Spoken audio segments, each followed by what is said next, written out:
La société Avimar Fer Congo n'entend pas se laisser spolier de son investissement. Elle vient de franchir une nouvelle étape en soumettant son différend avec la République du Congo à la Cour internationale d'arbitrage de la Chambre de commerce internationale. Ceci après une première communication datée du 28 mai dernier et s'interrogeant sur les motifs réels de la visite au Cameroun du ministre congolais en charge des mines. Cette nouvelle position de la société Avimar Fer Congo vient d'être rendue publique à travers un communiqué de presse daté du 8 juin dernier et repris dans la foulée par de nombreux médias camerounais de la presse écrite et cybernétique.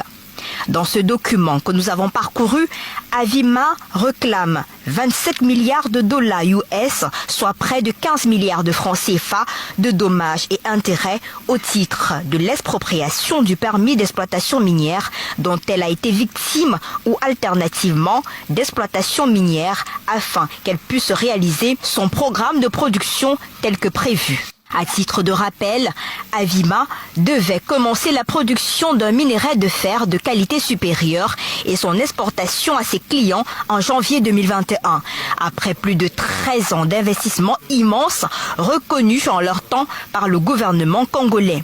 Il était prévu qu'Avimar exploite et transporte 5 millions de tonnes par an de gisements jusqu'à achèvement d'un nouveau réseau ferré et de l'extension du port de Kribi, ce qui aurait alors porté ses exportations à plus de 50 métépas. Peut-on lire dans le communiqué rendu public par Avimar Iron Ore. Socrate Vasiliades, le patron de Avimar, ne décolère pas. Le gouvernement de la République du Congo ainsi que diverses personnes, dont le ministre des Mines, Pierre Oba, pensent qu'ils bénéficient d'une immunité et qu'ils peuvent voler impunément la propriété d'autrui.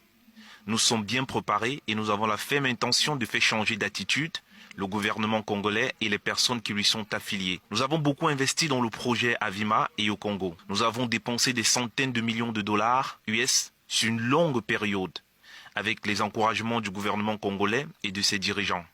Les mesures prises par le gouvernement congolais ne sont pas seulement illégales, mais elles sont aussi préjudiciables à l'ensemble du pays et à son peuple. Les actions de la République du Congo ne respectent pas le droit des investisseurs et ne prennent pas en compte le développement économique et social d'un pays dans lequel des millions de personnes vivent pourtant dans une extrême pauvreté.